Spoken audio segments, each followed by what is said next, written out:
నమస్తే. లా excellence Telugu current అఫైర్స్కి స్వాగతం. ఇవాళ కొటేషన్ ఏంటో చూద్దామండి. ఏదైనా మనం అనుకున్న దాన్ని లేదా లెట్స్ సే ఒక పని మనకు నచ్చలేదు, మనం డీపెస్ట్ కన్విక్షన్, మనం స్ట్రాంగ్గా బిలీవ్ చేసేటటువంటి దానికి ఆపోజ్గా ఉన్న దానికి నో చెప్పడం అన్నది బెటర్. దేంతో పోలిస్తే మిగిలిన వాళ్ళని వీళ్ళు మంచోళ్ళు అనుకోవడానికో లేదా అమ్మో ఎందుకులే ట్రబుల్ వస్తుందనో ఇలాగ ఎస్ అని చెప్పి టెంపరీగా బెటర్గా ఉండొచ్చేమో, లాంగ్ టర్మ్లో ఇబ్బంది పడతాం. దాని బదులు నో అని విత్ కన్విక్షన్ చెప్పడం బెటర్ అని. ఇది చాలా చాలా కష్టమైన పని అండి, గమనించండి.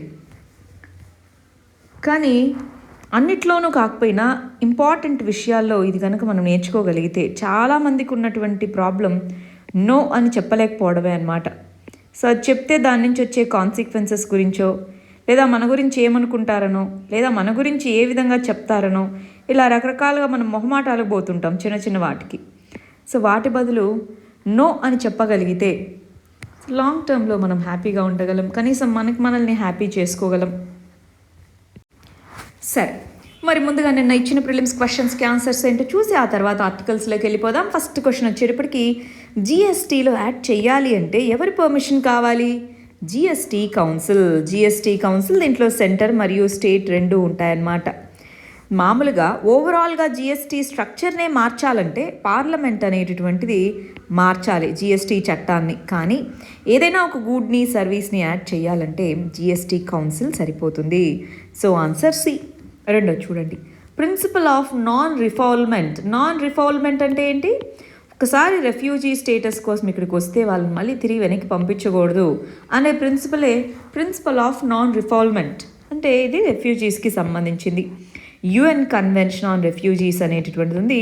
ఆ కన్వెన్షన్లో చెప్పబడినటువంటి ఇంపార్టెంట్ ప్రిన్సిపలే నాన్ రిఫాల్మెంట్. మరి ఇండియా అనేటువంటి దీన్ని రాటిఫై చేసిందా? అంటే ఇంప్లిమెంట్ చేస్తామని ఒప్పుకుందా? లేదు. ఎందుకని? మనకి పార్టీషన్ అప్పటి నుంచి కూడా రెఫ్యూజీ ప్రాబ్లం అనేది ఉంది. సో అందువల్ల మనం ఈ కన్వెన్షన్ని రాటిఫై చేయలేదు. చాలా ఇంపార్టెంట్. ఇండియా దీంట్లో మెంబర్ కంట్రీ కాదు. అయితే మన వాళ్ళు క్వశ్చన్ అడిగారు, రెఫ్యూజీకి మైగ్రెంట్కి ఇలాగా ఇలాంటి టర్మ్స్ అన్నీ చాలా ఉంటాయి కదా, వాటన్నిటి మధ్య డిఫరెన్స్ ఏంటి అని చెప్పేసి వీలైతే ఒక స్పెషల్ వీడియో చేయడానికి ప్రయత్నిస్తానండి. సరే, మరి వాళ్ళ మనం 14th మరియు 15th సంబంధించిన ఆర్టికల్స్ చూస్తున్నాం. ఫస్ట్ది సైన్స్ అండ్ టెక్నాలజీకి సంబంధించింది. కోవిడ్-19 పరంగా చూద్దాం. 60% యాక్టివ్ కేసెస్ అన్నటువంటివి ఓవరాల్గా దేశంలో రికార్డ్ అవుతున్న కేసెస్లో మహారాష్ట్రలోనే రికార్డ్ అవుతున్నాయి. సో ఇలాంటి సందర్భాల్లో అన్ని రాష్ట్రాల్లోనూ హై అలర్ట్ ప్రకటించడం జరిగింది. కొన్ని రాష్ట్రాల్లో ఆల్రెడీ మళ్ళీ లాక్డౌన్ని కూడా విధిస్తూ ఉన్నారు. ఈ కంటెక్స్లో కరోనా వ్యాప్తికి సంబంధించి రెండు రకాలుగా, ఒకటి దానికి తగ్గ జాగ్రత్తలు తీసుకోవడం, రెండోది దాన్ని ప్రివెంట్ చేయడానికి వ్యాక్సిన్ ఉంది. అంటే దానికి మెజర్స్ అనేటటువంటివి కొన్ని ఉన్నాయి. ఏమేమి మెజర్స్? 3T మోడల్ ఉంది కదా, అది ఎప్పుడు క్లాసిక్ మోడల్ అనమాట. సో టెస్ట్ చేయడము, ట్రేస్ చేయడము, ట్రీట్ చేయడం అనేటటువంటిది. అది కాకుండా వ్యాక్సిన్స్ అనేటటువంటివి త్వరితగతిన ఇవ్వడమే కాదు, దాని యొక్క ఎఫికసీ ఎలా ఉందో మళ్ళీ టెస్ట్ చేయాలి. అంటే వ్యాక్సిన్ ఇచ్చిన వాళ్ళకు కూడా మళ్ళీ వచ్చిందా కరోనా? సో ఒకవేళ వ్యాక్సిన్ ఇచ్చిన వాళ్ళలో ఎన్ని రోజులు వ్యాక్సిన్స్ ద్వారా వచ్చినటువంటి ఇమ్యూనిటీ ఉంటుంది? సో దీని యొక్క అనలిటిక్స్ అనేటటువంటిది ఒకవైపు తీసుకుంటూ ఉండాలి, వ్యాక్సిన్ డిస్ట్రిబ్యూషన్ అనేటటువంటిది ఒకవైపు చేస్తూ ఉండాలి, ఇంకొక వైపు వ్యాక్సిన్ తీసుకోవడానికి హెజిటేట్ చేస్తున్నాము, అది ఏమవుతుందో ఏంటో అని. సో ఆ వ్యాక్సిన్ హెజిటెన్సీని మరి ఫైట్ చేయగలగాలి. వీటితో పాటు ఈ 3T మోడల్లో అవేర్నెస్ తీసుకొని రావాలి, మాస్కులు ధరించాలి, ఇవన్నీ కూడా అన్నమాట. సో ఈ కంటెక్స్లో మల్టీ ప్రాంగ్డ్ అప్రోచ్ అనేది ఉండాలి. ఈ గవర్నమెంట్ అనేటటువంటిది కోవిడ్-19 ఎదుర్కోవాలి అంటే వ్యాక్సిన్స్, వాటితో పాటు ఈ విధమైన మెజర్స్ కూడా ఉండాలి. నెక్స్ట్ ఆర్ట్ అండ్ కల్చర్కి సంబంధించి కేంద్రీయ సాహిత్య అకాడమీ అవార్డ్స్ అనేటటువంటిది ఈ సంవత్సరానికి గాను మరి మన తెలుగు వ్యక్తి అయినటువంటి కుంభం యాదవరెడ్డి, ఆయన పేరు నిఖిలేశ్వర్, ఆయన కలం పేరు నిఖిలేశ్వర్ అన్నమాట. ఎవరైనా మనకి తెలంగాణకు సంబంధించిన students, Telangana related groups exams రాస్తున్న పిల్లలు ఉంటే ఖచ్చితంగా తెలంగాణ మూమెంట్లో ఒకసారి ఇంపార్టెంట్ లిటరరీ లీడర్స్ వీళ్ళ గురించి చదువుకుంటాం కదా. సో దాంట్లో దిగంబర అనే కొంతమంది ఒక గ్రూప్ ఉంటుంది. సో దాని గురించి చదువుకున్నప్పుడు ఈయన గురించి చదువుకోవాలి. ఓవరాల్గా మనం మిగిలిన ఎగ్జామ్స్కి చదువుతూ ఉన్నప్పుడు కేంద్రీయ సాహిత్య అకాడమీ అవార్డ్స్ అనేటటువంటి దాని గురించి ప్రిలిమ్స్లో బిట్గా అడగచ్చు అనమాట. సో అందువల్ల చదవాలి. మరి దేనికి గాను ఆయన యొక్క ఏ వర్క్స్కి గాను సాహిత్య అకాడమీ అవార్డు లభించడం జరిగింది? అగ్నిశ్వాస అనేటటువంటిది. అగ్నిశ్వాస అనేటటువంటి దానికి యాంథాలజీ గ్రూప్ ఆఫ్ పోయమ్స్ అన్నమాట. దానికి ఈ పర్టికులర్ అవార్డు లభించింది. నెక్స్ట్ ఆర్టికల్ ఎన్విరాన్మెంట్కి సంబంధించి వాయనాడ్ అనే ప్లేస్ ఎక్కడుంది? కేరళలో. రైట్. ఇక్కడ ఏమంటున్నారంటే, ఇక్కడ మనం ఫోటోలో చూస్తే ఇక్కడ మనకు కనిపిస్తున్న బ్యాంబూ చెట్లు అన్నమాట. ఈ బ్యాంబూ చెట్లు అనేటటువంటివి అక్కడ ఉండేటటువంటి చాలా హెర్బివోర్స్, ఎస్పెషలీ ఎలిఫెంట్స్కి వీటికి ఇంపార్టెంట్ ఫుడ్ అన్నమాట అది. మరి ఇవి చూస్తే మనకి ఇక్కడ ఫ్లవరింగ్ అన్నమాట. బ్యాంబూ ఫ్లవరింగ్ అనేటటువంటిది చెట్టు మొత్తం దట్టంగా ఫ్లవర్స్ అనేటటువంటిది రావడాన్ని గ్రిగేరియస్ బ్యాంబూ ఫ్లవరింగ్ అంటాం. సో ఒక్కసారిగా ఇలా వచ్చిందంటే ఆ చెట్టు అనేది ఇంకా చచ్చిపోతుంది అనమాట. ఫుల్గా ఇలా ఫ్లవర్స్ వచ్చాయంటే ఆ చెట్టు చచ్చిపోతుంది. కానీ ఇష్యూ ఏంటంటే ఈ ఫ్లవర్స్ నుంచి వచ్చే విత్తనాలు ఏవైతే ఉంటాయో మళ్ళీ ఫాస్ట్గా పెరిగి చెట్లు అవుతాయి. అది ప్రతి సంవత్సరము ఈ విధంగా ఆ చెట్టు అనేటటువంటి దానికి ఇంత ఫ్లవర్స్ వచ్చి చచ్చిపోదు. ఫ్రీక్వెంట్గా 3-4 ఇయర్స్కి ఒకసారి బ్యాంబూ సైకిల్ అని అంటాము. 3-4 ఇయర్స్కి ఒకసారి జరుగుతూ ఉంటుంది. అయితే ఈ చెట్లు చచ్చిపోయి మళ్ళీ ఇంకొక చెట్లు వచ్చేలోపు అక్కడ ఉండేటటువంటి యానిమల్స్కి ఫుడ్ ఎలాగా? అది ఇష్యూ అనమాట. సో అందుకోసం గ్రిగేరియస్ బ్యాంబూ ఫ్లవరింగ్ ఎక్కడన్నా జరుగుతుంది అంటే ఇంకా ఆ ప్రాంతంలో ఆల్టర్నేటివ్ సోర్సెస్ ఆఫ్ ఫుడ్స్ ఏమైనా ఉన్నాయా అని ఆ ఫారెస్ట్ డిపార్ట్మెంట్ చూసుకోవాలి. లేకపోతే ఏమవుతుంది, అక్కడ ఉండేటటువంటి హెర్బివోర్స్కి వాటి ఫుడ్ దొరకక మనుషులు నివసించే ప్రదేశాలకు రావడము, మ్యాన్ యానిమల్ కాన్ఫ్లిక్ట్ అనేది వచ్చేస్తూ ఉంటుందన్నమాట. సో ఇక్కడ ప్రిలిమ్స్ పాయింట్ ఆఫ్ వ్యూలో గ్రిగేరియస్ బ్యాంబూ ఫ్లవరింగ్ అనేటటువంటిది ఏంటి అని చదువుకుంటాం. ఒకవేళ మీలో ఎవరైనా IFOS ఎగ్జామ్కి ప్రిపేర్ అవుతూ ఉంటే ఇండియన్ ఫారెస్ట్ సర్వీస్ ఎగ్జామ్లో ఫారెస్ట్రీ అనే ఆప్షనల్ ఉంటుంది. దాంట్లో ఇది ఒక important concept, gregarious bamboo flowering అనేది. సో అది కూడా ఒకసారి చూసుకోండి, డీటెయిల్డ్గా చదువు పెట్టుకోండి. నెక్స్ట్ ఆర్టికల్ ఇంటర్నేషనల్ రిలేషన్స్కి సంబంధించిందండి. ఇండియా మరియు శ్రీలంక రిలేషన్స్కి సంబంధించింది. ఏంటండి ఇండియా శ్రీలంక రిలేషన్స్కి సంబంధించి ఏంటి? ఇక్కడ ఓట్ అంటున్నారు. ఏం ఓట్ ఇంతకీ? జెనీవా అంటున్నారు. సో ఏంటి అది? దానికి ఏం సంబంధించింది? మనకు అక్కడ వాళ్ళకి శ్రీలంకలో వార్ అనేటటువంటిది ముగిసింది. సివిల్ వార్ అనేది 2009లో ముగిసిందనమాట. ఆ టైంలో అక్కడ ఉండేటటువంటి ఆర్మీ అనేటటువంటిది హ్యూమన్ రైట్స్ వైలేషన్స్ చేసింది, మానవ హక్కులను ఉల్లంఘించింది, చాలామంది అమాయకులపై అత్యాచారాలు చేయడము, వాళ్ళని చంపేయడము ఇష్టం వచ్చినట్లుగా ఈ విధంగా చేసింది అని చెప్పేసి United nations human rights council UNHRC అంటున్నాం. ఈ UNHRC అనేటటువంటిది ఈ ఒక రెజల్యూషన్ని ప్రవేశపెట్టింది. అసలు శ్రీలంక అనేటటువంటి హ్యూమన్ రైట్స్ వైలేషన్ చేపట్టింది, దాని మీద ఏ విధమైన చర్యలు చేపడదాము అని చెప్పి రెజల్యూషన్ అంటారు. ఆ రెజల్యూషన్ అనేటటువంటి పెట్టింది. ఇప్పుడు UNHRCలో యునైటెడ్ నేషన్స్కి సంబంధించిన అందరు మెంబర్స్ ఉండరు. దాంట్లో ఆ UN జనరల్ అసెంబ్లీ నుంచి ఎన్నుకోబడినటువంటి కొంతమంది సభ్యులు ఉంటారనమాట. ఈ కంట్రీస్ ఏవైతే ఉంటాయో దీంట్లో సభ్యులుగా ఉన్న కంట్రీస్ ఎవరైతే ఉంటారో 47 దేశాలు ఉంటాయి. ఆ 47 దేశాల సభ్యులు ఓటేస్తారు. దీని నుంచే 47 దేశాలని 3 సంవత్సరాలకు ఒకసారి ఎన్నుకుంటూ ఉంటారనమాట. ఇండియా ఉంది, చైనా, ఈ 2 ఉన్నాయి ప్రస్తుతానికి 47 దేశాల్లో. అయితే శ్రీలంక ఏమంటుందంటే, ఇదిగో మనం ఫ్రెండ్స్ కదా, నువ్వు ఓట్ మాకు అగేనెస్ట్గా వెయ్యొద్దు అని మనల్ని అడుగుతుంది. నువ్వు మొన్న western container terminal, east container టెర్మినల్లో ఏం చేసావు? చైనాకి పాక్ బే దగ్గర వాళ్ళకి ఈ ఆయిల్ ప్రాజెక్ట్ కూడా ఇచ్చావు, చైనాతో క్లోజ్గా ఉంటున్నావు. ఇప్పుడు మా ఓటు దగ్గరికి వచ్చేటప్పటికి ఇండియా విల్ నాట్ అబాండన్ అస్ అని అన్నావు. ఇండియా కెన్ నాట్ అబాండన్ అస్ అని స్టేట్మెంట్ కూడా ఇచ్చారు, మమ్మల్ని వదిలిపెట్టలేదు అని. సో ఇలా చెప్తూ ఉన్నావు. సో ఇలాంటి సందర్భంలో మనము చూద్దాంలే అన్నట్టుగా చెప్తున్నాం అనమాట. మోస్ట్లీ మనము అబ్స్టెయిన్ అంటే ఓటుకు దానికి శిక్ష పడాలని ఓటేయము, శిక్ష వద్దు అని చెప్పి ఓటేయము. అబ్స్టెయిన్ అంటే అసలు ఆ ఓట్లో పార్టిసిపేట్ చేయమన్నమాట. అబ్స్టెయిన్, మనం ఓటు వేయకుండా కామ్గా ఉంటాం. సో అది ఇంతకుముందు కూడా మనం అలా చేస్తూ వచ్చామన్నమాట. ఇప్పుడు మరి ఈ డెవలప్మెంట్స్ అన్నిటి మధ్యలో చూడాలి, ఎకనామిక్ అసిస్టెన్స్ గురించి అడిగింది శ్రీలంక, కొంత అప్పుగా ఇవ్వండి అని. సో 400 మిలియన్సే అప్పుగా ఇచ్చి మిగిలింది కామ్గా ఉన్నాం. ఇంకొకటి, మీరు మాకు ఇంతకుముందు ఇచ్చిన అప్పుని కొన్ని రోజులు మేము తిరిగి చెల్లించాలి కదా, మళ్ళీ కొన్ని రోజులు డిలే చేయండి, మేము కొంచెం లేటుగా అది పే చేస్తాము అని అడిగారు. దాని గురించి మనం ఇంకా ఏం సమాధానం చెప్పలేదు. కానీ శ్రీలంక అనేది చైనా నుంచి $1.45 మిలియన్ అప్పుగా తెచ్చుకోవడము, ఇలాగా చైనాతో క్లోజ్గా ఉంది. చైనా ఆల్రెడీ అష్యూరెన్స్ ఇచ్చింది, నీకేం కాదు కదా, నేను ఉన్నాను కదా అన్నట్టుగా అష్యూరెన్స్ ఇచ్చింది. అదొక మెంబర్ కంట్రీ. కానీ మెజారిటీ ఏది చెప్తే అదనమాట. ఇప్పుడు ఇండియాకి దాంట్లో ఉన్న పొజిషన్లో, ఇండియా హ్యూమన్ రైట్స్ కౌన్సిల్ దీంట్లో ఉన్న దాంట్లో మిగిలిన కంట్రీస్ని కొన్నిటినైనా ఇన్ఫ్లుయెన్స్ చేయగలదు. సో ఆ కంటెక్స్లో వీళ్ళిద్దరూ మన ప్రైమ్ మినిస్టర్, ఆ కంట్రీ యొక్క ప్రైమ్ మినిస్టర్ జెనీవా ఓట్ గురించి మాట్లాడుకోవడం జరిగింది అని అంటున్నారనమాట.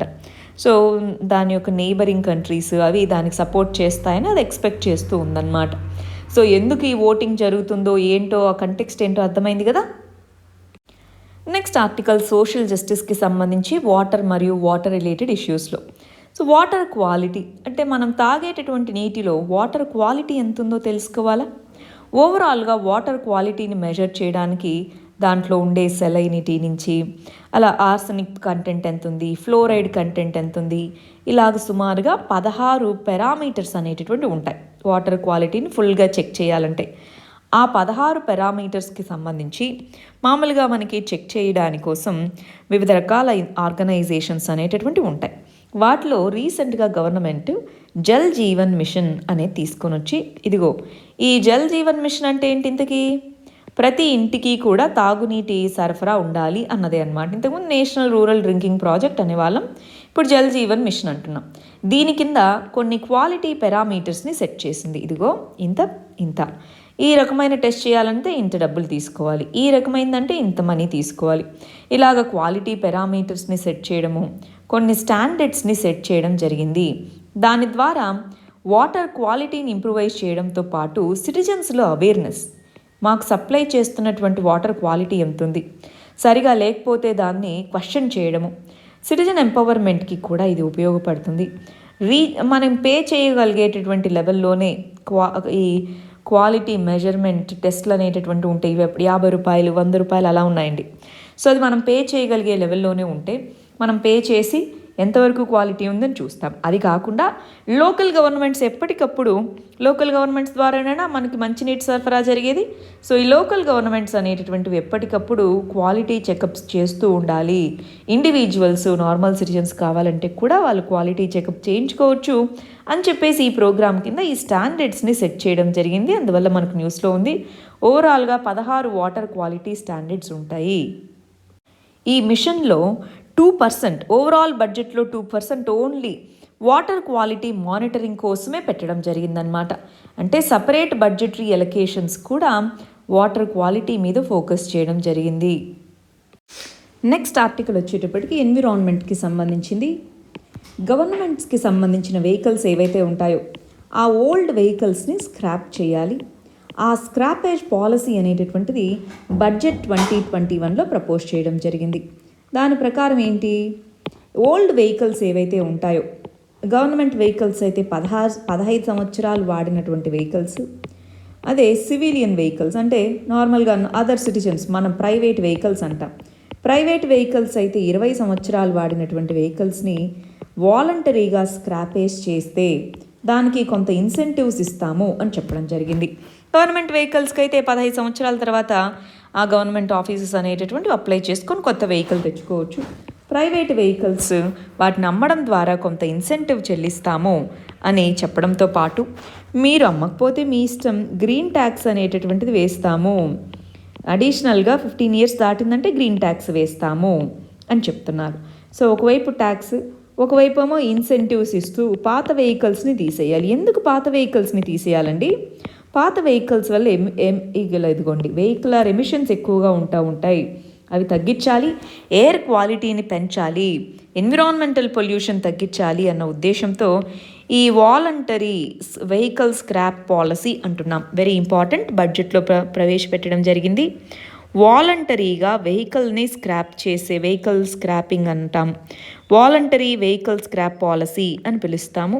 ఈ పాలసీని ప్రపోజ్ చేయడం జరిగింది. 2022 నుంచి ఇంప్లిమెంట్ చేయాలి అన్నది ప్లాన్ అన్నమాట. నెక్స్ట్ ఆర్టికల్ ఇంటర్నేషనల్ రిలేషన్స్కి సంబంధించి చైనా హాంకాంగ్ రిలేషన్స్కి సంబంధించి. అసలు చైనా హాంకాంగ్ రిలేషన్స్ ఏంటి, ఎందుకు గొడవ? ఫస్ట్ అసలు హాంకాంగ్ ఎక్కడుందో చూద్దాం. హాంకాంగ్ అనేది ఒక పోర్ట్ సిటీ అన్నమాట. గమనిస్తున్నారా? సౌత్ చైనా సీలో ఉండే దీనికి దగ్గరగా ఉండే ఒక పోర్ట్ సిటీ. దానికి పక్కనే మచ్చు అని ఇంకొక పోర్ట్ సిటీ కూడా ఉంది. సరే, హాంకాంగ్ అనేది ఇక్కడ ఉంది. ఇది మెయిన్ ల్యాండ్ చైనా. ఈ రెండింటికి గొడవ ఏంటి? లాస్ట్ ఇయర్ కూడా మనం చూసే ఉంటాం. హాంకాంగ్లో ప్రొటెస్టులు జరుగుతూ ఉన్నాయి, ప్రొటెస్టర్స్ని అరెస్ట్ చేశారని, ఇలాగ ఎన్నో రకాలుగా జరుగుతూ ఉన్నాయి. సో అసలు ఇప్పుడు ఏంటి విషయం? యునైటెడ్ కింగ్డమ్ అనేటటువంటిది ఇదిగో మన రెండు దేశాలు కలిసి చేసుకున్నటువంటి 1997 డిక్లరేషన్ని నువ్వు డిఫై చేస్తున్నావు హాంకాంగ్కి సంబంధించి అని చైనాని అడగడం జరిగింది. సో అసలు ఇంతకు ఏం చేసింది అదొకసారి చూద్దామా? ఫస్ట్ దాని హిస్టరీ ఏంటో గమనిద్దామండి. మనకి 1842లో చైనా యొక్క కింగ్ డైనాసిటీ అనేటటువంటిది ఓపియం వార్లో ఓడిపోయింది బ్రిటిష్ వాళ్ళ చేతిలో. దాంతో హాంకాంగ్ అనేటటువంటి ఐలాండ్స్ని వాళ్ళు బ్రిటిష్ వాళ్ళకి ఇచ్చారు. 1898లో అది చైనాకి లీజ్కి ఇచ్చింది. అది గెలుచుకుంది, కానీ అది చైనాకి లీజ్కి ఇచ్చింది. ఆ తర్వాత World War II పీరియడ్లో జపాన్ అనేది హాంకాంగ్ని ఆక్యుపై చేసుకుంది. ఆ తర్వాత బ్రిటన్ మరియు చైనా ఇవి రెండు కలిసి మళ్ళీ దాన్ని 1945లో ఆక్యుపై చేసుకున్నారు. ఆ తర్వాత బ్రిటన్ అనేటటువంటిదే హాంకాంగ్లో గవర్నమెంట్ని ఎస్టాబ్లిష్ చేసుకుంటూ వస్తూ ఉండింది. ఆ తర్వాత చైనా అనేటటువంటిది ఇదిగో ఒక జాయింట్ డిక్లరేషన్ చేసుకుందాము, ఒకే కంట్రీ 2 సిస్టమ్స్ ఉండేలాగా అన్నారు. ఆ తర్వాత దాన్ని స్లోగా 1989లో థియాన్మెన్ స్క్వేర్ చైనాలో ఒక డెమోక్రసీ అని చెప్పి కొన్ని ప్రొటెస్టులు జరిగాయి. ఇక్కడ ఒక మనిషి నిలబడుకున్నాడా, అతను తొక్కించుకుంటూ వెళ్ళిపోయారనమాట. చాలామందిని అలా తొక్కించుకుంటూ వెళ్ళిపోయారు. సో ఇలా జరుగుతూ ఉన్నటువంటి కంటెక్స్లో 1992లో అక్కడ బ్రిటిష్ గవర్నర్, హాంకాంగ్కి బ్రిటిష్ గవర్నర్ అతనే లాస్ట్. ఎందుకంటే 1997లో చైనాకి హాంకాంగ్ని హ్యాండ్ ఓవర్ చేసేసి, ఎవరు? యూకే అనేటటువంటిది హ్యాండ్ ఓవర్ చేసేసి ఇదిగో మీకు ఇస్తున్నాము, కానీ మీరు దీంట్లో డెమోక్రసీ అనేటటువంటిది ఉండాలి, మీది డెమోక్రసీ కాదు కానీ డెమోక్రసీ ఉండాలి అన్నారు. సో దానికి సంబంధించిన కాన్స్టిట్యూషన్, హాంకాంగ్ యొక్క కాన్స్టిట్యూషన్ని బేసిక్ లా అని పిలుస్తారు. ఈ బేసిక్ లా అనేటటువంటిది ఇంప్లిమెంటేషన్ అవ్వాలి అన్నారు. సరే అన్నారు. ఓన్లీ ఫారిన్ రిలేషన్స్, డిఫెన్స్ ఇవి కాకుండా మిగిలినవన్నీ హాంకాంగే చూసుకుంటుంది, ఫారిన్ రిలేషన్స్ ఇవి మీరు చూసుకోండి అని ఓకే అంది. సో ఆ తర్వాత వాళ్ళ దీంట్లోకి వచ్చేసింది. 1988లో ఎలక్షన్స్ జరిగాయి. 2004 నుంచి కూడా చైనా ఇంటర్ఫియర్ అవుతుందని అక్కడ ప్రొటెస్టులు జరుగుతూ వస్తున్నాయి. 2019లో ఒక బిల్లుని ప్రవేశపెట్టింది. అంటే హాంకాంగ్లో ఎవరైనా వచ్చి ఉంటే, చైనా మెయిన్ ల్యాండ్ నుంచి హాంకాంగ్లో వచ్చి తలదాచుకుంటూ ఉంటే యాంటీ చైనా యాక్టివిటీస్ చేసి వాళ్ళని అరెస్ట్ చేస్తాము, హాంకాంగ్లో అరెస్ట్ వారెంట్ లేకపోయినా మెయిన్ ల్యాండ్ చైనా నుంచి అరెస్ట్ చేస్తామని. దాంతో బాగా ప్రొటెస్టులు జరిగాయి. సో లాస్ట్ ఇయర్ ప్రొటెస్టులు జరిగాయి డెమోక్రసీ అని చెప్పేసి. ఈ ఇయర్ ఇప్పుడు ఏం జరిగింది అంటే 5 ఇయర్ ప్లాన్ 2021 నుంచి 2026 వరకు చైనా 5 ఇయర్ ప్లాన్ని ప్రవేశపెడుతూ కొత్త ఎలక్షన్ సిస్టమ్ని కొత్త ఎలక్షన్ కోడ్ని అనౌన్స్ చేసింది హాంకాంగ్కి. సో దాంట్లో ఎవరైతే దేశభక్తులో వాళ్ళకే ఎలక్షన్స్లో పోటీ పడే ఛాన్స్ అని ఇలాంటి కొన్ని టర్మ్స్ ఉన్నాయి. సో ఇది థ్రెట్, ఇది డెమోక్రసీకి ఇది థ్రెట్గా ఉంది అని చెప్పి అక్కడ పీపుల్ ప్రొటెస్ట్ చేస్తున్నారు. మరి యూకే వచ్చేటప్పటికి ఇదిగో అసలు నువ్వు మాకు ఆ రోజు ఏం చెప్పావు? ఏం కాదు మేము చూసుకుంటాం, నువ్వు వెళ్ళు అన్నట్టుగా చెప్పావు కదా. డెమోక్రసీని ప్రొటెక్ట్ చేస్తానన్నావు, బేసిక్ లాని రెస్పెక్ట్ ఇస్తాను అని చెప్పావు కదా. ఇప్పుడు ఏం చేస్తున్నావు? ఏదైతే అగ్రిమెంట్ ఉందో ఆ అగ్రిమెంట్కి ఇది విరుద్ధంగా వెళ్తుంది అని యూకే క్రిటిసైజ్ చేయడం మొదలుపెట్టింది. అమెరికా కూడా ఇది డెమోక్రసీకి విరుద్ధము, డెమోక్రటిక్ వాల్యూస్కి విరుద్ధం అని చెప్పింది. మరి యునైటెడ్ కింగ్డమ్ ఇంకొక పని కూడా చేసింది. ఎవరన్నా హాంకాంగ్ నుంచి యూకేలో వచ్చి సెటిల్ అవ్వాలి అనుకుంటే వాళ్ళకి సిటిజన్షిప్ ఇస్తాము అని కూడా వాళ్ళ పార్లమెంట్ నిర్ధారించడం, ఇవన్నీ చేయడంతో చైనా మీకెందుకు, ఇది మా ఇంటర్నల్ ఇష్యూ అన్నట్టుగా చైనా చెప్తూ ఉందన్నమాట. హాంకాంగ్లో ప్రొటెస్ట్లు ఎందుకు జరుగుతున్నాయి ఏంటి ఇదంతా క్లారిటీనా? రైట్. నెక్స్ట్ ఆర్టికల్ వచ్చేటప్పటికి అడినో వైరస్ అనేటటువంటి దాన్ని ఉపయోగించి తయారు చేసినటువంటి ఆస్ట్రాజెన్కా ఆక్స్ఫర్డ్ యూనివర్సిటీ వీళ్ళు చేసింది అడినో వైరస్ అనేటటువంటి వెక్టార్ని ఉపయోగించి తయారు చేశారు. మరి దాని యొక్క ఎఫికసీ ఎలా ఉంది ఏంటి అన్నది టెస్ట్ చేయాలి. అడినో వైరస్ ద్వారా వచ్చేటటువంటి యాంటీబాడీస్ ఏమైనా కరోనా వైరస్ కోసం చేసిన వ్యాక్సిన్ యొక్క ఇంపాక్ట్ని తగ్గిస్తున్నాయా అని టెస్ట్ చేయాలన్నారు. ఇంతకీ వెక్టార్ వ్యాక్సిన్ అంటే ఏంటి, ఈ అడినో వైరస్ అంటే ఏంటి, ఈ వ్యాక్సిన్స్లో రకరకాలు ఉంటున్నాయంటున్నారు కదా, ఆ వ్యాక్సిన్స్ ఏంటి అని తెలుసుకోవాలంటే ఒకసారి టైప్స్ ఆఫ్ వ్యాక్సిన్స్ అని మనం ఒక వీడియో చేశామండి. దాంట్లో 7 రకాల వ్యాక్సిన్స్ అని చేశాం. దాంట్లో ఆక్స్ఫర్డ్ యూనివర్సిటీ చేసే వ్యాక్సిన్ టైప్ ఏంటి అదంతా కూడా డిస్కస్ చేశాము. అది ఆల్మోస్ట్ మనకి 30-40 మినిట్స్ వరకు ఉంది కాబట్టి ఒకసారి మీరు అది చూడండి. ఇక్కడ మళ్ళీ రిపీట్ చేయడం బదులు మీరు ఈ టైటిల్ని టైప్ చేసి మనలా ఎక్సలెన్స్లో మీరు కనుక చూడగలిగితే మీకు కనిపిస్తుంది అది. నెక్స్ట్ ఆర్టికల్ సైన్స్ అండ్ టెక్నాలజీకి సంబంధించింది. మనకి డిఫరెంట్ ఐ కలర్స్ ఉంటాయి, రైట్. కొంతమందికి డార్క్ ఈ ఐ బాల్స్ అనేటటువంటివి ఉంటాయి, కొంతమందికి బ్లూ ఐస్ అని గ్రీన్ ఐస్ అని ఇలా చెప్తూ ఉంటాం కదా. ఎందుకండి ఇలాగా? ఎందుకని? మన బాడీలో ఉండేటటువంటి జీన్స్, జన్యువులు, వాటిలో మార్పుల వల్లనే ఈ విధమైనటువంటి చేంజెస్ అనేటటువంటివి ఉంటాయి. మరి మన ఐరిస్లో ఉండేటటువంటి పిగ్మెంట్స్ ఏవైతే ఉంటాయో డార్క్ బ్రౌన్లో ఉంటే డార్క్ కలర్లో, ఇలా పిగ్మెంట్స్లో ఉన్నటువంటి చేంజ్ అనేది మన ఐ కలర్స్ని డిసైడ్ చేస్తుంది. మరి దాన్ని ఏది డిసైడ్ చేస్తుందంటే జెనెటిక్స్. సో మనకి ఎస్ఎన్టీలో వీటిలో ఈ ఐ కలర్స్ని డిసైడ్ చేసేటటువంటిది ఏంటి ఇలా అడిగినప్పుడు వివిధ 50కి పైగా జన్యువులు, జీన్స్ అనేటటువంటివి ఈ మన యొక్క ఐ కలర్ని డిసైడ్ చేస్తాయి. నెక్స్ట్ ఆర్టికల్ పాలిటిక్స్ సంబంధించింది. కోటా ఇష్యూస్ అన్న దాని కింద మనం చూస్తున్నాం. లాస్ట్ వీక్ మనం దీని గురించి చదువుకున్నాం, బట్ మళ్ళీ ఒకసారి క్విక్ రివిజన్ చేద్దాం. రీసెంట్గా మనకి మహారాష్ట్రలోని మరాఠాస్ అనే వాళ్ళు మాకు ఓబీసీ రిజర్వేషన్ కావాలి అన్నారు. దానికి సంబంధించి గవర్నమెంట్ ఒక చట్టం తీసుకొచ్చింది. ఈ చట్టాన్ని బాంబే హైకోర్టు అనేటటువంటి కొట్టేసింది. బాంబే హైకోర్టు కొట్టేసిన తర్వాత సుప్రీంకోర్టుకి వెళ్ళారు. సుప్రీంకోర్టు ఓకే మేము దీని గురించి చూస్తాంలే అని చెప్తూ ఓన్లీ మరాఠా రిజర్వేషన్స్ గురించే కాదు, అసలు ఎందుకు కొట్టేసింది బాంబే హైకోర్టు అనేటటువంటిది, ఇందిరా సాహ్ని అనే ఒక కేసు మనకి ఉంది. ఈ కేసులో ఓవరాల్గా మనకిచ్చే రిజర్వేషన్స్ అనేవి మొత్తంలో 50% మించకూడదు అన్నారనమాట. సో మరాఠా రిజర్వేషన్స్ ఇస్తే అది ఓవరాల్గా 64 నుంచి 65% వరకు ఆ రాష్ట్రంలో రిజర్వేషన్స్ ఉన్నట్టు. సో అది ఇందిరా సాహ్ని కేసులో చెప్పిన రూల్కి అగెయినెస్ట్ అని చెప్పేసి బాంబే హైకోర్టు కొట్టేసింది. ఇప్పుడు సుప్రీంకోర్టు ఏముందంటే అసలు రిజర్వేషన్ వీళ్ళకి ఇవ్వాలా వద్దా అన్నది చూడడంతో పాటు ఈ 50% అన్న లిమిట్ అనేటటువంటిది ఎందుకు ఉండాలి, దాన్ని పెంచడము తగ్గించడం అనేటటువంటిది ఇది ఆల్రెడీ 30 సంవత్సరాలు అవుతుంది ఈ జడ్జిమెంట్ చెప్పి. సో ఇప్పుడు ఒకసారి రివ్యూ చేద్దాము అన్నట్టుగా సుప్రీంకోర్టు చెప్పింది. అది కాకుండా సో ఇది ఒకటో ఇష్యూ, రిజర్వేషన్స్ ఇవ్వాలా వద్దా దీన్ని రివ్యూ చేయాలి అనేది. మూడోది 102వ కాన్స్టిట్యూషనల్ అమెండ్మెంట్ ప్రకారం నేషనల్ బ్యాక్వర్డ్స్ క్లాసెస్ కమిషన్ అనేటటువంటి దానికి కాన్స్టిట్యూషనల్ స్టేటస్ ఇచ్చారు. సో అది బాగానే ఉంది. ఆ కాన్స్టిట్యూషనల్ స్టేటస్ ఇస్తున్నప్పుడు ఈ పర్టికులర్ రాజ్యాంగ సవరణ చట్టం కింద ఆర్టికల్ 342A అనేది యాడ్ చేశారు. దీని కింద president of India socially educationally backward క్లాసెస్ని గుర్తించవచ్చు, వాటిని నోటిఫై చేస్తారు. ప్రెసిడెంట్ ఆఫ్ ఇండియా నోటిఫై చేస్తారు. దాన్ని పార్లమెంట్ అనేటటువంటిది యాడ్ చేయొచ్చు లేదా డిలీట్ చేయొచ్చు. దాంట్లో ఉన్నవి తీసేయాలి అంటే పార్లమెంట్ అనేటటువంటివి చేంజెస్ అనేటటువంటివి చేపడతాయి అని ఇచ్చారు. అంటే స్టేట్స్కి ఏ పవర్స్ లేవా, స్టేట్స్ ఓబీసీస్ని గుర్తించలేవా అని ఇప్పుడు ఒక డౌట్ మొదలైంది. 2018లో ఇది పాస్ చేశారు. సో అప్పటి నుంచి ప్రెసిడెంట్ ఆఫ్ ఇండియా అని ఉంది అంటే గవర్నర్కి పవర్స్ లేదా, పార్లమెంట్ అని ఉంది అంటే స్టేట్ లెజిస్లేచర్స్కి పవర్స్ లేవా. ఇవి మూడు ఇప్పుడు సుప్రీంకోర్టు ముందున్న క్వశ్చన్స్ అన్నమాట. ఇక్కడ మండల్ అని రాశారు, అదేంటి బీపీ మండల్ అనేటటువంటి వ్యక్తి. సో అతను సెకండ్ బ్యాక్వర్డ్ క్లాసెస్ కమిషన్ యొక్క చైర్మన్ అన్నమాట. మనకి ఆర్టికల్ 340 అనేది రాజ్యాంగంలో బ్యాక్వర్డ్ క్లాసెస్ యొక్క వెల్ఫేర్కి సంబంధించి ప్రెసిడెంట్ ఆఫ్ ఇండియా ఒక కమిషన్ని ఏర్పాటు చేయొచ్చు అని రాసింది. దాని ప్రకారం సెకండ్ బ్యాక్వర్డ్ క్లాసెస్ కమిషన్ పేరే బీపీ మండల్ కమిషన్ అని కూడా పిలుస్తారు. ఆ బీపీ మండల్ రికమెండేషన్స్ ఇవ్వాలి అన్నారు. అప్పటి వరకు ఓబీసీ రిజర్వేషన్స్ లేవండి. బీపీ మండల్ కమిటీ రిజర్వేషన్స్ ఇవ్వాలి అంది.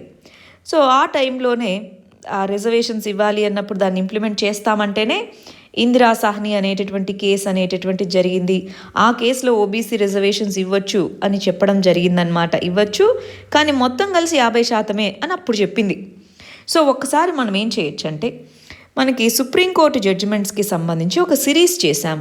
50 ఇంపార్టెంట్ సుప్రీంకోర్టు జడ్జిమెంట్స్ అని చెప్పేసి ఇండిపెండెన్స్ వచ్చినప్పటి నుంచి 50 ఇంపార్టెంట్ సుప్రీంకోర్టు జడ్జిమెంట్స్ మీద ఒక సిరీస్ లాగా చేశాము. ఆ ప్లేలిస్ట్ మన ఛానల్లో ఉంటుంది. ఎవరన్నా చూడని వాళ్ళు ఉంటే అది చూడండి. ఇందిరా సాహ్ని కేసు, దానికి ముందు, దాని తర్వాత చాలా జడ్జిమెంట్స్ ఆ సిరీస్లో ఎక్స్ప్లెయిన్ చేయడం జరిగింది. ప్రస్తుతానికైతే న్యూస్లో ఉన్నది ఇదన్నమాట. నెక్స్ట్ ఆర్టికల్ ఎకానమీకి సంబంధించి రెట్రోస్పెక్టివ్ ట్యాక్సేషన్ అనే దానికి సంబంధించి. ఇక్కడ క్రెయిన్ అనేటటువంటిది ఒక కంపెనీ, క్రెయిన్ ఇండియా అనేటటువంటిది ఒక కంపెనీ. అది 2007లో ఇండియాలో దాని యొక్క సబ్సిడరీ సెటప్ చేసింది. అది యూకేకి సంబంధించిన కంపెనీ. సో ఇండియాలో ఒక సబ్సిడరీ సెటప్ చేసింది. 2011లో వేదాంత అనేటటువంటి ఒక కంపెనీకి తన యొక్క షేర్స్ని అమ్మిందనమాట. సో అప్పుడు అది ఏమందంటే, నువ్వు షేర్స్ని అమ్మావు, షేర్స్ని అమ్మగా వచ్చినటువంటి ఇన్కమ్ ఏదైతే ఉంటుందో అది ప్రాఫిటే కదా, అందువల్ల మాకు నువ్వు క్యాపిటల్ గెయిన్స్ ట్యాక్స్ కట్టాలి అని ఇండియన్ గవర్నమెంట్ అడిగింది. సో మీరు మీ యొక్క చట్టంలో అది లేదు కదా, మేము జస్ట్ వీటిని ట్రాన్స్ఫర్ చేశాము అంతే అని అందనమాట. అలా కాదు, మీరు క్యాపిటల్ గెయిన్స్ ట్యాక్స్ కట్టాల్సిందే అన్నారు.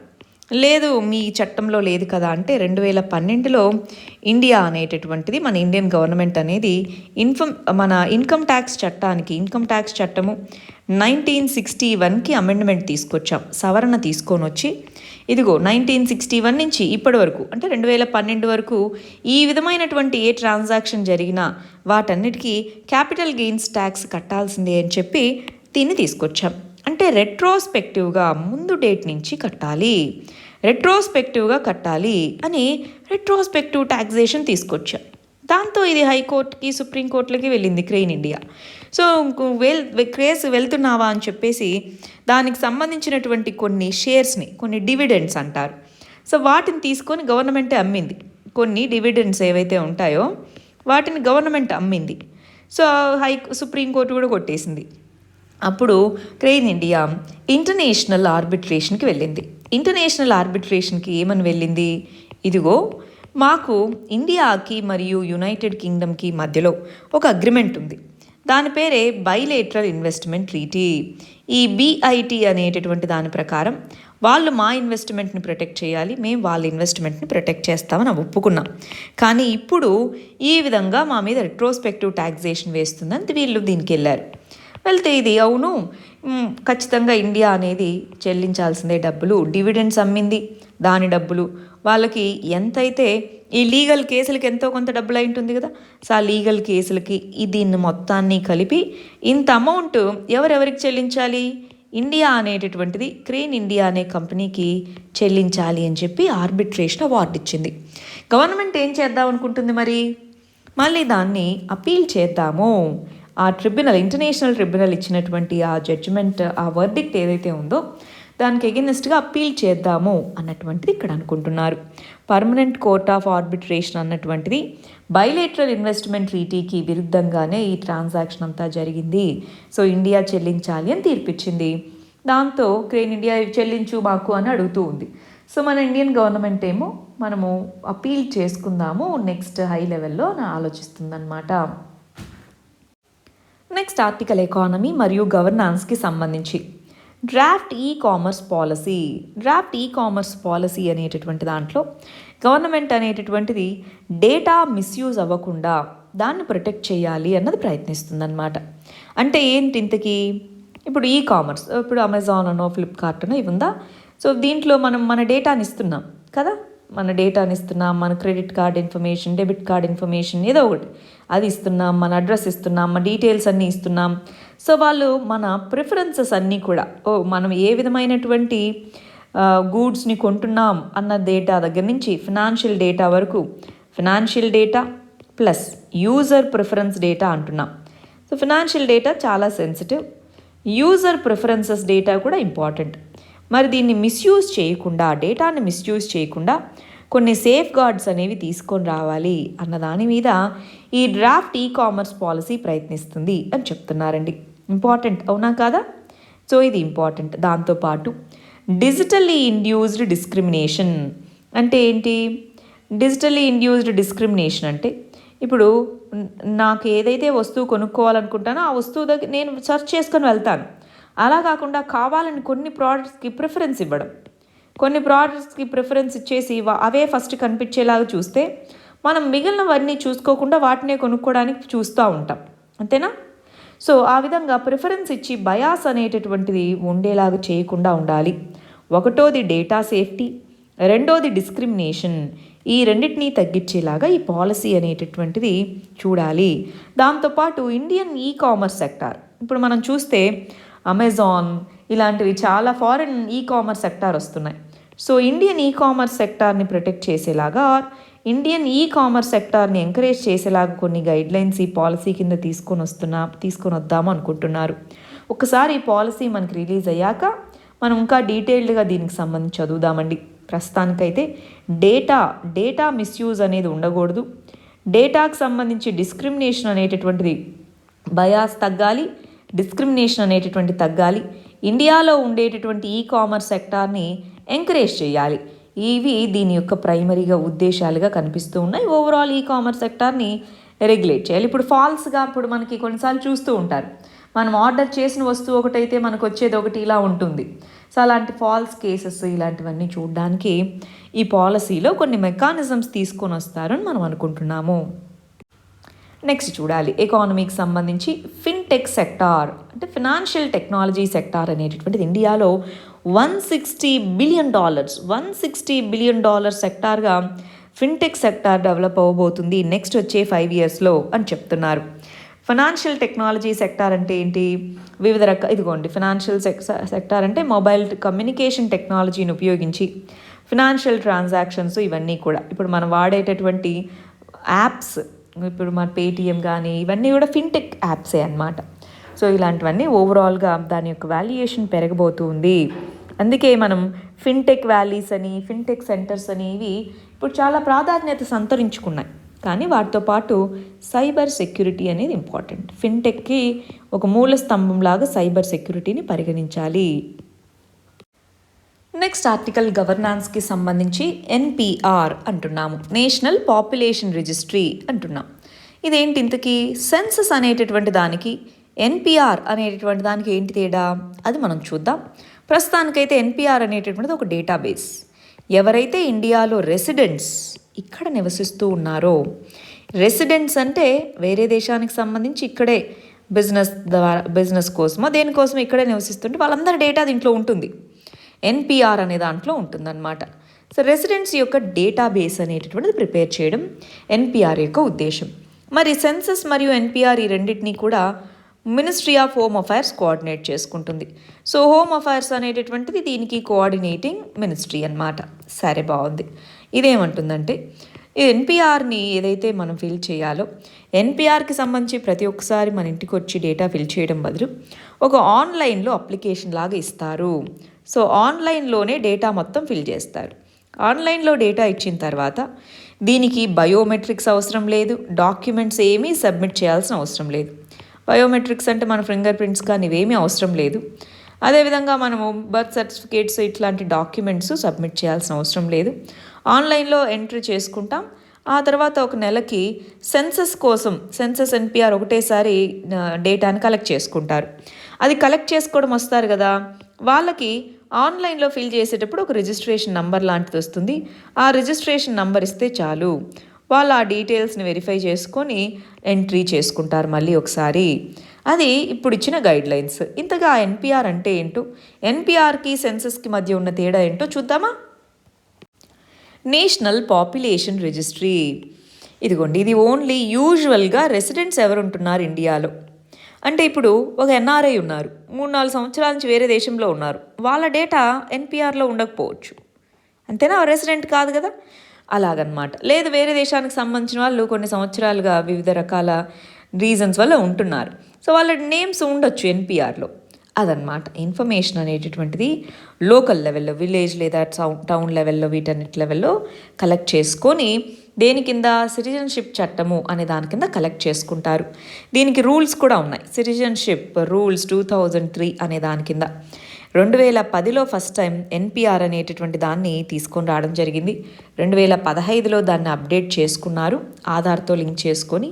ఇప్పుడు మళ్ళీ ఫ్రెష్గా ఇంకా ఎవరైనా ఎక్స్ట్రాగా ఉండొచ్చు కదా, ఫ్రెష్గా మళ్ళీ డేటాబేస్ని ప్రిపేర్ చేస్తామని చెప్తున్నారనమాట. దానికి సంబంధించి డెమోగ్రఫిక్ డీటెయిల్స్ అనేటటువంటి ఉంటాయి. అంతేగాని ఏ విధమైన డాక్యుమెంట్స్ అవేమీ వద్దు, అవసరం లేదు అని చెప్తున్నారు. అయితే ఎన్పిఆర్కి సంబంధించి ఇది డిస్క్రిమినేట్ చేయడానికి ఎన్పిఆర్ అనే ప్రాసెస్ తీస్తున్నారు. దీన్ని బేస్గా ఉపయోగించుకొని నేషనల్ ఇండియన్ రిజిస్ట్రీ, ఇండియాలో ఉండేటటువంటి వాళ్ళ యొక్క రిజిస్ట్రీ ప్రిపేర్ చేయడానికి తీసుకుంటున్నారు అని రకరకాలైనటువంటి డౌట్స్, క్వశ్చన్స్ వ్యక్తపరచడం జరిగింది. ఆ సందర్భంలో హోమ్ అఫైర్స్ అనేది ఏ డాక్యుమెంట్స్ వద్దు, ఏ బయోమెట్రిక్స్ వద్దు, రెసిడెన్స్ డేటా అనేటటువంటిది ఉండడం కోసమే ఇది కలెక్ట్ చేస్తున్నామని చెప్పారు. మరి సెన్సస్ అనేటటువంటి దేనికి? సెన్సస్ అనేది ఓన్లీ సిటిజన్స్కి సంబంధించింది మాత్రమే. దాంట్లో బయోమెట్రిక్ డేటా అంటే మన థంబ్ డేటా అనేటటువంటిది కలెక్ట్ చేసుకుంటారు. డెమోగ్రఫిక్ డేటాతో పాటు బయోమెట్రిక్ డేటా కూడా సెన్సస్లో మనం ఇవ్వడం జరుగుతుంది. సెన్సస్ అనేటటువంటిది 10 సంవత్సరాలకు ఒకసారి చేస్తాం కదా. ఈసారి 2021 సెన్సస్ కొంచెం డిలే అయింది, లాస్ట్ ఇయర్ కరోనా వీటి వల్ల. కాకపోతే ఈసారి డిజిటల్ సెన్సస్ అంతా కూడా ఆన్లైన్ మోడ్లో, డిజిటల్ మోడ్లో మన ఇంటికి వచ్చినా పేపర్ మీద రాసుకోరు, అన్నీ ఇంకా ట్యాబ్స్ వీటిలోనే రిజిస్టర్ చేసుకుంటారు. దానివల్ల కొంత ప్రాసెస్ త్వరగా అయిపోవచ్చు అన్నటువంటిది చెప్తున్నారు. మరి స్టార్ట్ అవ్వబోతుంది సెన్సస్కి సంబంధించి బడ్జెటరీ అలొకేషన్స్ కూడా చేశారనమాట. నెక్స్ట్ ఆర్టికల్ ఎకానమీకి సంబంధించింది, ఇన్ఫ్లేషన్ మరియు రిలేటెడ్ ఇష్యూస్. ఇన్ఫ్లేషన్ అనేటటువంటి ద్రవ్యోల్బణం అంటాం, ధరలలో పెరుగుదల. సో ఎంత పెరుగుదల వచ్చింది అని మెజర్ చేయడానికి మనకున్నటువంటి ఇండికేటర్సే సిపిఐ మరియు డబ్ల్యూపిఐ. సిపిఐ అనేటటువంటిది కన్జ్యూమర్ లెవెల్లో ఎంత ప్రైసెస్లో చేంజ్ వచ్చింది, హోల్సేల్ లెవెల్లో ఎంత చేంజ్ వచ్చింది అన్న దానికోసం డబ్ల్యూపిఐని యూజ్ చేస్తాం. మరి కన్జ్యూమర్ ప్రైస్ ఇండెక్స్ అన్నటువంటిది క్యాలిక్యులేట్ చేసేది ఎన్ఎస్ఓ, నేషనల్ స్టాటిస్టిక్స్ ఆఫీస్. మనం లాస్ట్ 3 monthsగా చూస్తే ఇన్ఫ్లేషన్ అనేటటువంటిది పెరుగుతూ ఉంది. ఎస్పెషలీ మనకి పెట్రోల్ ధరలు పెరగడము, డీజిల్ ధరలు పెరగడము. సో ఈ ధరలు పెరిగినప్పుడు ఇన్ఫ్లేషన్ కూడా పెరుగుతూ వెళ్తూ ఉంటుంది. ఇలాంటి కంటెక్స్లో గవర్నమెంట్ అనేటటువంటిది ఎస్పెషలీ మానిటరీ పాలసీ ఇన్స్ట్రుమెంట్ ఏదైతే ఉందో, మానిటరీ పాలసీ కమిటీ, ఇవి ఇన్ఫ్లేషన్ని టార్గెట్ చేయాలి. గ్రోత్ అనేది ఇంపార్టెంటే, కానీ ఇన్ఫ్లేషన్ని రెగ్యులేట్ చేయడము, ఇన్ఫ్లేషన్ని టార్గెట్ చేయడం అనేది మానిటరీ పాలసీ యొక్క ప్రైమరీ ఎయిమ్. రీసెంట్గా మనకి ఆర్బీఐ యొక్క కమిటీ అనేటటువంటిది ఇన్ఫ్లేషన్ అనేటటువంటిది +or-4% బ్యాండ్విడ్త్లో ఉంటే బెటర్గా ఉంటుంది అని చెప్పారు. మరి దీన్ని పరిగణలోకి తీసుకున్న రీసెంట్గా వస్తున్నటువంటి మరి ఇన్ఫ్లేషన్ రేట్స్ ఎక్కువగానే ఉన్నాయి. ఆ కంటెక్స్లో ఇన్ఫ్లేషన్ టార్గెటింగ్కి ప్రయారిటీ ఇవ్వాలి. ఇప్పుడు ఇంట్రెస్ట్ రేట్స్ తగ్గించారనుకోండి, ఇన్ఫ్లేషన్ పెరుగుతుంది. కానీ తగ్గించలేదనుకో, గ్రోత్ తగ్గుతుంది. సో ఇన్ఫ్లేషన్కి గ్రోత్కి మనకి కొంత కాన్ఫ్లిక్ట్ ఉంటుంది, కానీ దాన్ని బ్యాలెన్స్ చేయాలి. సో గ్రోత్ ఉండాలి కదా అని ఇన్ఫ్లేషన్ని టార్గెట్ చేయకపోతే కొన్ని రోజులకి గ్రోత్ కూడా పడిపోతుంది. సో ఇన్ఫ్లేషన్ టార్గెటింగ్ మీద ఫోకస్ చేయాలి అన్నది ఇక్కడ చెప్తున్నారు. నెక్స్ట్ ఆర్టికల్ సైబర్ ఇష్యూస్ లేదా సైబర్ సెక్యూరిటీ ఇష్యూస్ అని మనం చదువుకుంటున్నామండి. పర్ల్ హార్బర్ ఇది ఎక్కడుంది? యుఎస్ఏలో ఉండేటటువంటి ఒక వెస్ట్రన్ తీరంలో ఉండే ప్లేస్ అన్నమాట. జపాన్ అనేటటువంటిది మరి వరల్డ్ వార్ II అసలు వరల్డ్ వార్ IIలో యుఎస్ఏ ఎందుకు ఇన్వాల్వ్ అయింది? పర్ల్ హార్బర్ మీద లార్జ్ స్కేల్లో యుఎస్ఏ ఇన్వాల్వ్ అవడానికి రీజన్ ఇదే. పర్ల్ హార్బర్ మీద జపాన్ అనేది బాంబు వేసింది, అటాక్ చేసింది అందుకోసం. సో ఇప్పుడు సైబర్ పర్ల్ హార్బర్ అంటున్నారు. అంటే ఏంటి? అంత హ్యూజ్ స్కేల్లో నష్టం జరగకుండా, సైబర్ థ్రెట్ జరగకుండా ముందు నుంచే చర్యలు చేపట్టాలి అంటున్నారు. ఎందుకండి ఈ ఆర్టికల్ ఎందుకు వచ్చింది? రీసెంట్గా చైనా అనేటటువంటి దాని నుంచి సైబర్ థ్రెట్ ఇండియా ఫేస్ చేసింది, ఎస్పెషలీ పవర్ ఇన్ఫ్రాస్ట్రక్చర్ వీటన్నిటిలో అని చెప్పి మనకి రిపోర్ట్స్ ఇవన్నీ వస్తున్నాయి. ఇండియన్ గవర్నమెంట్, మహారాష్ట్ర గవర్నమెంట్ కూడా అవును అని చెప్పింది. మరి అటువంటి కంటెక్స్లో మనం మెజర్స్ తీసుకోవాలా వద్దా? సైబర్ సెక్యూరిటీని పెంచాలా వద్దా? ఎస్, సైబర్ థ్రెట్స్ అనేవి పెరుగుతూ ఉన్నటువంటి కంటెక్స్లో ముందుగా జాగ్రత్తలు అనేవి తీసుకోవాలి. ఆల్రెడీ గవర్నమెంట్ కొన్ని మెజర్స్ తీసుకుంది, వాటికి అడిషనల్గా ఇంకొన్ని ఎక్స్ట్రా మెజర్స్ అనేవి తీసుకోవాలి. ఎస్పెషలీ చైనా నుంచి మనకి సైబర్ వార్ఫేర్, సైబర్ థ్రెట్స్ అనేవి పెరుగుతూ ఉన్నాయి. వేరే దేశం అంటే సైబర్ వార్ఫేర్, ఇంకా ఏసీ ఇక్కడ కాకుండా సైబర్లో, ఇంకా సైబర్ ఓవరాల్గా కంప్యూటర్స్ నెట్వర్క్స్తోనే వార్ జరిగే సిచ్యువేషన్. సో అటువంటి పరిస్థితి ఉన్నప్పుడు దానికి తగ్గట్టుగా ప్రిపేర్డ్గా ఉండాలి. ఒకవేళ అటాక్ జరిగినా సరే దాన్ని ఏ విధంగా మినిమైజ్ చేయగలగాలి, రిస్క్ ఏ విధంగా తగ్గించాలి, వీటి మీద మనం ఫోకస్ చేయాలి అని చెప్తున్నారు. సరే, మరి ఏమేం మెజర్స్ తీసుకుంది ఇండియన్ గవర్నమెంట్ అనేది? ఇన్ఫర్మేషన్ టెక్నాలజీ చట్టము, ఇండియన్ నేషనల్ సైబర్ కోఆర్డినేషన్ చట్టము, ఇది బాగా వింటూ ఉన్నాం కదా. National critical information infrastructure centre కానీ, computer emergency response team, national cyber coordination centre, ఇలాగా చాలా మెజర్స్ని తీసుకోవడం జరిగింది. దాంతోపాటు వీటన్నిటితో పాటు ప్రిపేర్డ్నెస్, మనకి అవేర్నెస్ అనేటటువంటిది ఉండాలి. ఏ చిన్న ఇలాంటి డౌట్ వచ్చినా సరే రిపోర్టింగ్ మెకానిజం అనేటటువంటిది ఉండాలి. వాటన్నిటిని మిటిగేట్ చేయడం, ఒకవేళ అటాక్ జరిగింది ఏ విధంగా నష్టాన్ని తగ్గించాలి, మిటిగేషన్ అంటారు. సో మిటిగేషన్ మెజర్స్ ఇవన్నీ కూడా తీసుకొని మనం ఉండాలి. ఈ ఆర్టికల్ కూడా దానికి సంబంధించిందే అండి. ఫ్యూచర్ వార్స్ అనేటటువంటివి డిఫరెంట్గా ఉండబోతున్నాయి. టెక్నాలజీ అనేది హ్యూజ్ రోల్ని ప్లే చేయబోతుంది. సో ఆ కంటెక్స్లో మనం ప్రిపేర్డ్గా ఉండాలి. పీస్ ప్రాసెస్ ఉండాలి అంటే ప్రిపేర్డ్నెస్ అనేది ఇంపార్టెంట్. మనం ప్రిపేర్డ్గా ఉన్నామంటే ఎదుటి వ్యక్తి అటాక్ చేయరు. మనము లీనియంట్గా ఉన్నామంటే ఎదుటి వ్యక్తి దాన్ని అటాక్ చేయడానికి అవకాశంగా తీసుకుంటారు.